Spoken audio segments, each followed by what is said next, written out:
നമസ്കാരം. റാഫ്റ്റോക്ക് ഫുട്ബോളിലേക്ക് അവർക്കും സ്വാഗതം. യുവേഫ ചാമ്പ്യൻസ് ലീഗിന്റെ ലീഗ് ഘട്ടത്തിലെ തങ്ങളുടെ രണ്ടാം മത്സരം കളിക്കാൻ വേണ്ടി റയൽ മാഡ്രിഡ് ഇറങ്ങുന്നത് ബുധനാഴ്ചയാണ്.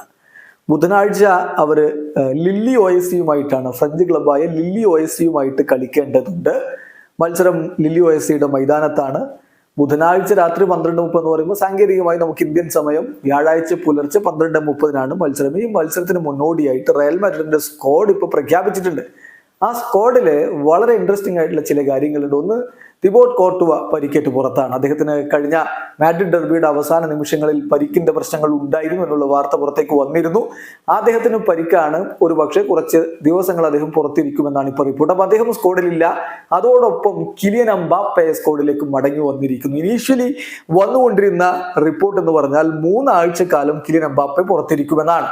പക്ഷേ അദ്ദേഹത്തിന് തുടക്കം മുതൽ തന്നെ നല്ല ട്രീറ്റ്മെന്റ് ലഭിക്കുകയും നല്ല രൂപത്തിൽ വളരെ ഫാസ്റ്റ് ആയിട്ട് അദ്ദേഹം ഇംപ്രൂവ് ആവുകയും ചെയ്തിരിക്കുന്നു. സോ പ്രതീക്ഷിച്ചതിനേക്കാൾ ലെസ് സീരിയസ് ആണ് ഇഞ്ചുറി എന്നാണ് ഇപ്പോൾ മാർക്കയൊക്കെ റിപ്പോർട്ട് ചെയ്യുന്നത്. നാളെ അദ്ദേഹം ട്രെയിനിങ്ങിന് അവൈലബിൾ ആയിരിക്കും. അതുകൂടി പരിശോധിച്ചിട്ടാണ് അദ്ദേഹത്തെ കളിപ്പിക്കണോ വേണ്ടയോ എന്ന കാര്യത്തിലേക്ക് പോകുക. എന്തായാലും ഇപ്പോൾ പ്രഖ്യാപിച്ചിരിക്കുന്ന സ്ക്വാഡില് കിലിയൻ എംബാപ്പയെ കോച്ച് കാർലോ ആഞ്ചലോട്ടി ഉൾപ്പെടുത്തിയിരിക്കുന്നു.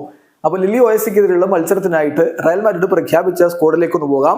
ഗോൾ കീപ്പർമാരായിട്ട് Lunin, Fran Gonzalez, Sergio Mestre എന്നിവരാണുള്ളത്. അതേസമയം ഡിഫൻഡർമാരായിട്ട് Carvajal, Eder Militao, Lucas Vazquez, Vallejo, Fran Garcia, Rudiger, Mendy, Jacobo എന്നിവരുണ്ട്. മധ്യനിരയിലേക്ക് Bellingham, Camavinga, Valverde, Modric, Tchouameni, Arda Guler എന്നിവരുണ്ട്. മുന്നേറ്റ നിരയിൽ വിനി ജൂനിയറും കിലിയൻ എംബാപ്പയും റോഡ്രിഗോയും എൻട്രിക്കുമാണ് സ്ക്വാഡിലുള്ളത്. വീഡിയോ അവസാനിക്കുന്ന ഫുട്ബോൾ ലോകത്തെ കൂടുതൽ വിശേഷങ്ങളുമായി റാഫ്റ്റോക്സ് വീണ്ടും എത്താം.